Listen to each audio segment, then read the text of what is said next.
Metroid Prime Remastered for the Nintendo Switch. This was a game that surprised everyone when it was announced, as it was available that very day. Kinda like how they launched the Sega Saturn in North America, only that one didn't work out so well.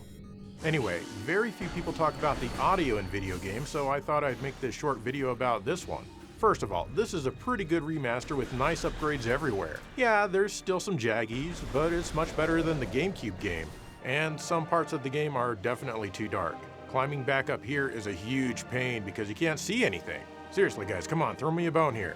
And there are still some bugs in the game, like here where the buzzy things I need to shoot down just stopped appearing, preventing me from completing this boss fight even though it's not really a boss. Anyway, on to the sound. I mean, that's why I'm making this video, right? And the main reason I'm making this video is this is one of the very few Switch games that runs in full 5.1 audio. In fact, this very video is in 5.1, so you can listen to it that way if you have some way of playing back YouTube videos in proper 5.1.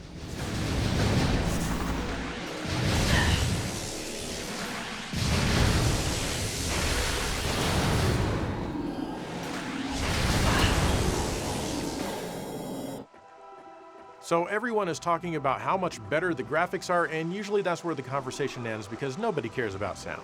Well, I care, and a Switch game in 5.1 is a pretty big deal for this little budget console. The original game is presented in Pro Logic 2, which does a fair job of mimicking 5.1, so it makes sense that this one finally gets truly discrete spatial audio. Now, they could have just given it 4 channels or 5 channels and called it a day, but no. This one also does something else that Switch games rarely do. That's right, it has a discrete subwoofer. It doesn't get used often, but hey, it's here. And I was pretty surprised.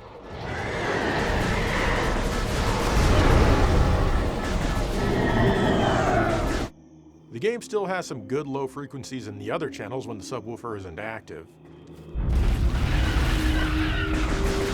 And for those of you wondering, yes, there is a discrete center channel as well, proper 5.1. In fact, here's an example of just the center channel.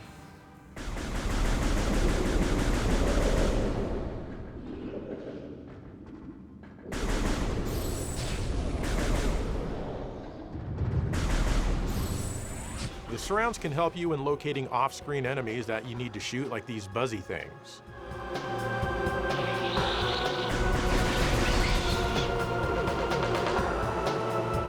Overall, I certainly wouldn't rate the sound design of this game with the best of them. After all, it is a modern Nintendo. Still, it's much better than plain old stereo or Pro Logic, and it's worth hooking up your Switch to a TV with a decent sound system instead of just using it in handheld mode. Anyway, that's about it. Told you it was a short video.